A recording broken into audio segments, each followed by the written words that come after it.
নিয়ে আমরা বিনীত নিবেদন জানাচ্ছি, আপনার বাড়িতে এসে দুটো ভাতের জন্য আমরা আপনার দ্বারস্থ হয়েছি।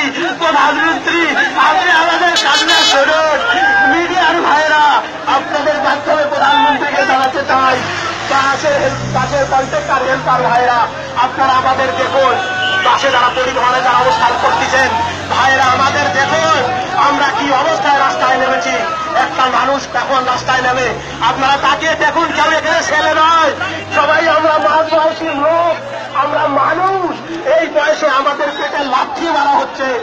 আজ আমরা পেটের তাগিদে আমরা রাস্তায় নেমেছি। চেয়ারম্যান মহোদয়, আপনার মন পরিবর্তন করুন, আল্লাহর কাছে প্রার্থনা করি, আল্লাহ তুমি আমাদের প্রধানমন্ত্রীর দিকে, আমাদের দিকে তাকিয়ে দাও। আল্লাহ তুমি প্রধান